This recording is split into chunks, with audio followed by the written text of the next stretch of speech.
خانوں میں گوہر شاد کا واقعہ سنایا تھا آپ کو کہ نہیں سنایا تھا؟ مجالس اتنی ہوتی ہیں آدمی بھول جاتا ہے کہاں پہ کیا پڑھا ہے۔ دیکھیے شفیع بنی، اللہ آپ سب کو مشہد مقدس کی زیارت نصیب فرمائے۔ وہاں پہ ایک مسجد ہے جس مسجد کا نام ہے مسجد گوہر شاد۔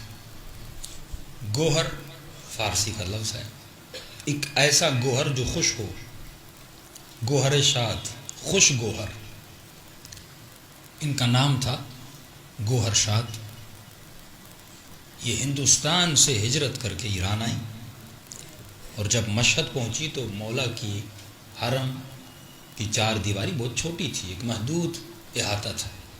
حرم کے بالکل بیک سائیڈ پہ جہاں پر ابھی یہ مسجد ہے، یہاں پر لوگ کچرا پھینکا کرتے تھے، بہت گند تھا، بدبودار ایک جگہ تھی۔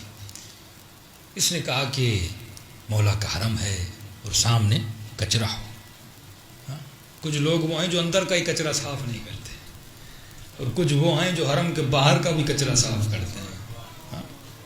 تجھے جہاں کچرا نظر آئے، کیونکہ کچرا ہے نجاست، اور اہل بیت بھی نجاست سے دور ہیں، ان کے چاہنے والے بھی خود کو نجاست سے دور رکھتے ہیں۔ تو اس نے کہا اللہ نے مال بہت دیا، دولت بہت دیا، شوہر مر چکا تھا، بیوہ تھی، اور کیونکہ علی کی چاہنے والی تھی، فکر بھی بلند تھی، تو انہوں نے کہا کہ کچھ ایسا کر کے جاؤں کہ مرنے کے بعد بھی مجھے کام آئے۔ معصوم کا فرمان ہے انسان جب تک تو زندہ ہے یہ تیرا نام اعمال ہے، ملائک اس کو لکھتے رہتے ہیں، لیکن جیسے اس بدن سے روح نکلی یہ دفتر بند ہو جائے گی۔ اب نہ نیکی بڑھا سکتا ہے نہ برائی گھٹا سکتا ہے۔ کس نے کہا مولا کوئی ایسا کام ہے کہ میں کروں اور مرنے کے بعد وہ پھر بھی لکھتا رہے،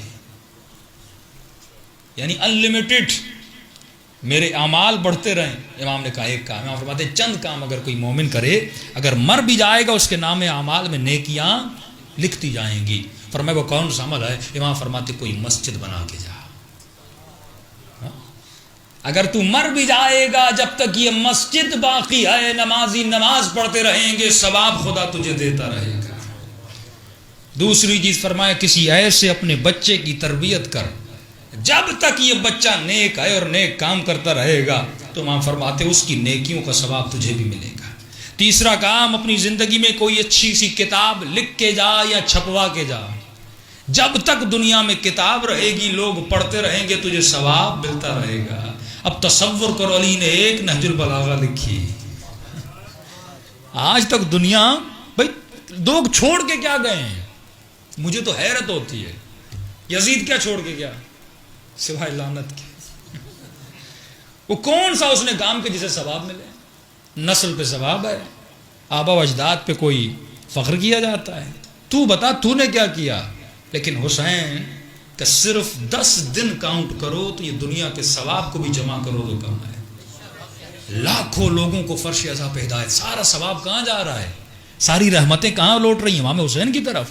اس فرش پہ لوگ نمازی بنتے ہیں، جوان دیندار بنتے ہیں، خواتین آتی ہیں حجاب کرتی ہیں، ان کی روحیں بیدار ہوتی ہیں، نفسوں کو مارتی ہیں۔ یہ سب کچھ کہاں سے مل رہا ہے؟ یہ رزق کہاں سے مل رہا ہے؟ فرش عذاب سے۔ کس کی وجہ سے؟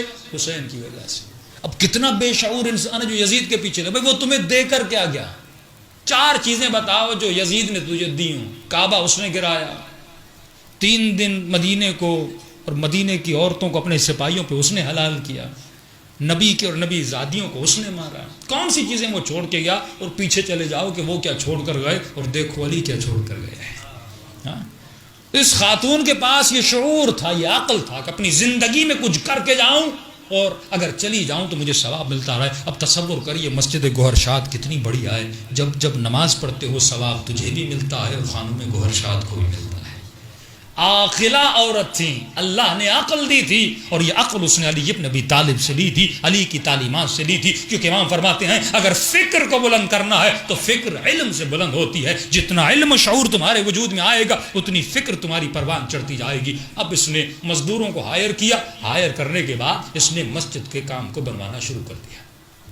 اب مسجد کا کام ہو رہا تھا، جوان مزدور تھے، کام کر رہے تھے۔ یہاں سے ایک جوان مزدور تھا، اس کی نگاہ خانوں میں گوہر شاد کے چہرے پہ پڑ گئی۔ فارسی میں کہتے ہیں کہ یک دل نہ صد دل عاشق شد، اس کے دل میں عشق کا بھوت چڑھ گیا۔ اور اس نے کام پہ آنا چھوڑ دیا۔ 1 دن گزرا، 2 دن گزرے، 3 دن، ہفتہ گزر گیا۔ خانم گوہر شاد نے کہا وہ مزدور نظر نہیں آتا، کہ پتہ نہیں طبیعت خراب ہے، ہم نے بھی اس کو نہیں دیکھا، کیونکہ علی والی تھی۔ کہا کہ جاؤ تیمارداری کے لیے، پیسوں کی ضرورت ہو، بیمار ہو گیا پوچھ کر آؤ۔ کسی کو بھیجا گیا اور پیغام بھیجا گیا، تو اس کی ماں نے کہا کہ مجھے خانم گوہر شاد سے ملنا ہے۔ تو انہوں نے کہا ٹھیک ہے آ جائیں، میں مل لیتی ہوں۔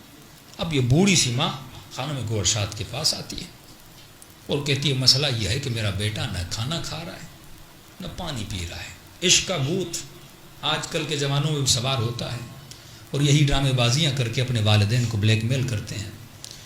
اب بوڑھی ماں تھی، اس نے کہا بیٹا نہ کھا رہا ہے نہ پی رہا ہے۔ کہ مسئلہ کیا ہے؟ کہ مسئلہ یہ ہے کہ اس نے کہا کہ جب تک آپ ان سے شادی نہیں کریں گی وہ نہ کام کرے گا نہ کھانا کھائے گا۔ یہ پریشان ہو گئی کہ میرا شادی کا ارادہ ہے، میں بیوہ ہوں، میری عمر اتنی ہے کہ میں نہیں جانتی اللہ نے ایک بیٹا دیا ہے اور وہ بھی نہ کھانا کھا رہا ہے نہ کچھ کر رہا ہے، میرا بیٹا مر جائے گا۔ جیسے مائیں روتی ہیں، رونا دھونا شروع کر دیا۔ اب یہ تھی علی کی چاہنے والی، شفیع بننا ہے نا، یہ نہیں کہ خود نیک ہو اور دوسرے کو چھوڑ دو، یہ حسین کی سیرت نہیں ہے۔ اگر ایسا ہوتا تو حسین بھی مدینے میں بیٹھ جاتے، نمازیں پڑھتے رہتے، حسین کو کون سا نقصان تھا، حسین کی نماز تو بچی ہوئی تھی۔ لیکن مولا نے کہا حسین اپنی نماز بھی بچائے گا، حر کی نماز بھی بچائے گا، قیامت تک آنے والوں کی نمازیں بچائے گا، کیونکہ یہ حسین ہے، یہ شفیع ہے۔ کام ہے اہل بیت کا شفاعت کرنا، رسول کا کام ہے شفیع الناس، ہی شفاعت کرنے والا ہے، یہ رحمت للعالمین کے ماننے والے کا نواسہ ہے۔ یہ بھی مولا کی ماننے والی تھی۔ اس نے کہا ٹھیک ہے، میری ایک شرط ہے، اگر تیرا بیٹا وہ شرط مان جائے میں شادی کے لیے تیار ہو جاؤں گی۔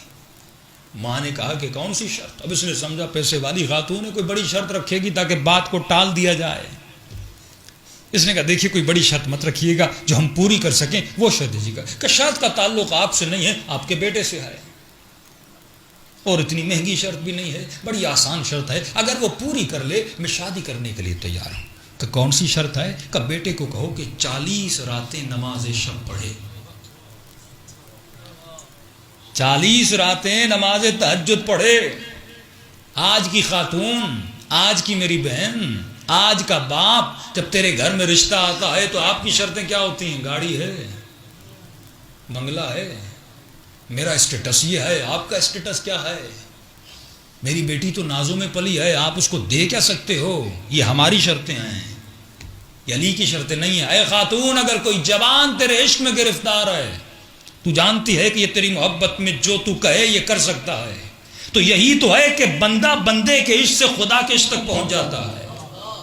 لیکن سوال یہ ہے تو اس بندے کو خدا تک پہنچاتا ہے کہ نہیں؟ علی اپنے عشق میں گرفتار کرتے تھے، پھر اس کو خدا سے جا کر ملاتے تھے۔ اے خاتون، اے جوان، کیا تم نے دنیا میں یہ کام کیا جو علی ابن علی طالب کا کام تھا؟ جب تجھے یقین ہے کہ ایک بندہ تیرے عشق میں گرفتار ہے، وہ تجھ سے محبت کرتا ہے، اور محبت کا جذبہ بندے سے ہر کام کرواتا ہے، یہی محبت ہے جو قتل کرواتی ہے، یہی محبت ہے جو خودکشیاں کرواتی ہے، یہی محبت ہے جو نسلوں کو تباہ کرتی ہے، اور یہی محبت ہے جو گھروں کو بساتی بھی ہے۔ لیکن سوال یہ ہے تم محبت کو کس وے میں استعمال کرتا ہے؟ ہم اس وے میں استعمال نہیں کرتے۔ اے میری ماں بہن، جب تمہارے گھر میں رشتہ آتا ہے، کیا اس خاتون نے یہ کہا اے جوان میں تب شادی کروں گی جب تمہارے چہرے پہ علی کی سنت والی داڑھی ہوگی، میں تم سے تب شادی کروں گی جب تو نمازی بن جائے، جب تو خمس کا پابند ہو جائے، جب تو با اخلاق ہو جائے، جب تو با کردار ہو جائے، جب تو با احترام ہو جائے۔ کبھی ہم یہ شرطیں نہیں رکھتے، ہماری شرطیں مادی شرطیں ہوتی ہیں، دنیا والی شرطیں ہوتی ہیں کہ گاڑی ہے، گھر ہے۔ ارے بڑے بڑوں نے امیروں کو بیٹیاں دی، لیکن چند مہینوں میں طلاق ہو کر گھر میں آ گئی، کیونکہ اس کے پاس دولت دنیا تھی لیکن دولت حسین نہیں تھی، جس کا نام اخلاق ہے، جس کا نام کردار ہے، اس کو ہم نہیں دیکھتے۔ خانم گوہر شاد نے کہا ہاں، میں مزاحیہ طور پہ کہتا ہوں کہ انسان کی عقل جب فکر سے عاری ہو جائے اور اس عقل پر جنوں کے پردے آ جائیں، لکھتے تھے نا آپ بھی یونیورسٹیز میں اور بچپنے میں اس وقت سے گزرے ہوں گے، جب عاشقانہ خط لکھے جاتے ہیں تو لکھا جاتا ہے کہ مجھ سے شادی کر لو، میں تیرے لیے چاند توڑ کے لاؤں گا، ہاں ستارے توڑ کے لاؤں گا، اور وہ بھولی بھالی بیچاری پڑھتی ہے اور کتنی خوش ہوتی ہے کہ یہ چاند لائے گا۔ حالانکہ اگر اپنی عقل سے پوچھے اس سے بڑا سفید جھوٹ کائنات میں ہو بھی نہیں سکتا. نہ کوئی چاند لا سکتا ہے، نہ کوئی ستاروں کو توڑ کے لا سکتا ہے، لیکن نفس اسے کس طرح بہلا رہا ہوتا ہے. اے کاش وہ باتیں لکھی جاتی جن باتوں میں سچائی ہوتی. ارے جس عشق کی ابتدا جھوٹ سے ہو. کل عرض کر چکا نا کہ امام فرماتے ہیں میرا شیعہ ہر گناہ کر سکتا ہے لیکن جھوٹ نہیں بول سکتا. جس عشق اور محبت کی ابتدا ہی جھوٹ سے ہو. آج ہم کسی کو اپنانے کے لیے کتنے جھوٹ بولتے ہیں. یہ بات یاد رکھیے، ابتدا اگر جھوٹ کی مناؤ گے پھر انتہا طلاق پہ ہوتی ہے، پھر جھگڑوں پہ ہوتی ہے. لیکن اگر رشتوں کی ابتدا سچائی پہ کرو گے، نہیں مولانا آج جھوٹ بول لے لیتا ہوں، کب شادی ہو جائے گی، میں اس کو سمجھا دوں گا کہ یہ میں نے جھوٹ بولا تھا، اگر سچ بولتا آپ ہم سے شادی نہ کرتے. ارے جھوٹ کے رشتوں کی بنیاد بڑی کھوکھلی ہوتی ہے، سچ کی بنیاد بناؤ. امام فرماتے ہیں علی کا چاہنے والا سر تو کٹا سکتا ہے لیکن کبھی جھوٹ نہیں بول سکتا. کیوں نہیں بول سکتا؟ کیونکہ خدا نے جھوٹوں پر لعنت کی ہے. اب خانم گوہر شاد نے کہا میری شرط ہے کہ 40 راتیں نماز شب پڑھے. ماں خوشی خوشی گھر گئی. بیٹے کو کہا بیٹا خوشخبری ہے، ایک شرط رکھی ہے. کہا کوئی بڑی شرط تو نہیں ہے؟ کہا نہیں بڑی آسان شرط ہے. کہا کیا شرط ہے؟ کہ خانم گوہر شاد نے کہا 40 رات نماز تہجد پڑھو. بڑا خوش ہوا. کہا اگر وہ کہتی تو پوری زندگی پڑھتا. ارے اللہ کے لیے ایک نماز نہ پڑھی. کسی خاتون کی محبت میں بندہ پوری زندگی نماز پڑھنے کے لیے تیار ہو جاتا ہے. آپ دیکھ رہے ہیں یہ بتا رہا ہے اسے خدا سے عشق تھا ہی نہیں، یہ جانتا ہی نہیں تھا عشق کیا ہوتا ہے. اگر جانتا تو علی والا مزاج ہوتا، نماز میں پاؤں سے تیر نکل گیا. لیکن علی کو پتا نہ چلا یہ عشق خدا ہے، یہ محبت خدا ہے کہ حسین سر کٹانے کے بعد بھی نو کے نیزہ پہ قرآن کی تلاوت میں نظر آتے ہیں. یہ عشق خدا ہے کہ بدن دھڑ سے سر دھڑ سے جدا ہو چکا لیکن عشق نے ان لفظوں کو زبان سے جدا نہیں کیا. یہ عشق حل و بیت ہے جو خدا سے عشق تھا. لیکن وہ کب ہوگا؟ جب ہم مجاز سے نکل کر حقیقت کے میدان میں آئیں گے تب ہمیں احساس ہوگا کہ عشق خدا کیا ہوتا ہے. اس نے کہا 40 راتیں، ارے میں تو 1000 راتیں نماز پڑھنے کے لیے تیار ہوں. کہ پھر دیر کیسی، آج ہی رات نماز پڑھنا شروع کر دے. بیٹے نے نماز پڑھنا شروع کر دی. کہ 10 راتیں گزر گئیں، 20 راتیں گزر گئیں، 30 راتیں گزر گئیں، 40 راتیں گزر گئیں، 45 راتیں گزر گئیں، 50 راتیں گزر گئیں. بوڑھی ماں کہتی ہے میرے لال رشتہ لینے جاؤں، تو نے تو نمازیں پڑھ دی. کہتے اماں صبر کرو. 70 راتیں گزر گئیں، 80 راتیں گزر گئیں. ماں پھر آتی ہے، پھر کہتا ہے اماں صبر کرو. کہ یہاں تک کہ 100 دن گزر گئے. ایک مرتبہ خانم گوہر شاد نے خبر کے لیے پوچھا کہ ارے جوان کے وہ 40 دن کہا تھا، یہ 40 دن سے اوپر ہو گیا، زندہ بھی ہے کہ نہیں؟ مسئلہ کیا ہے؟ آیا کیوں نہیں؟ شرط کو پورا کیا کہ نہیں کیا؟ ایک مرتبہ خود اس کے دروازے پر آتی ہے، دستک دیتی ہے. یہ ماں باہر آتی ہے. کہ آپ کے بیٹے کی کوئی خبر، زندہ بھی ہے کہ نہیں؟ کہاں زندہ بھی ہے، نماز بھی پڑھ رہا ہے، شرط کو پورا بھی کر رہا ہے. کہ 40 دن گزر گئے، پھر رشتہ لینے کے لیے کیوں نہیں آئے؟ کہ مجھے بھی نہیں پتا، پہلے اتنا بےتاب تھا لیکن ابھی کہتے ہیں اماں صبر کرو. کہ جلدی اس جوان کو بلا کے لا. ایک مرتبہ یہ جوان دروازے پر آتا ہے لیکن جب اب دروازے پر آتا ہے اب آنکھیں وہ آنکھیں نہ رہی. بڑی حیا ہے ان آنکھوں میں، آنکھوں کو جھکا کے کھڑا ہے، سر کو جھکا کے کھڑا ہے. خانم گوہر شاد نے کہا اے جوان 40 رات نماز پڑھی؟ کہاں نماز پڑھی، اب تک پڑھ رہا ہوں. کہ پھر میرا رشتہ لینے کے لیے کیوں نہیں آتے؟ کہ خانم گوہر شاد میری ایک مجبوری ہے، جب تک نماز شب نہیں پڑھی تھی میں تیرے عشق میں گرفتار تھا، لیکن جب سے نماز شب پڑھی ہے میں اپنے رب کا عاشق بن چکا ہوں.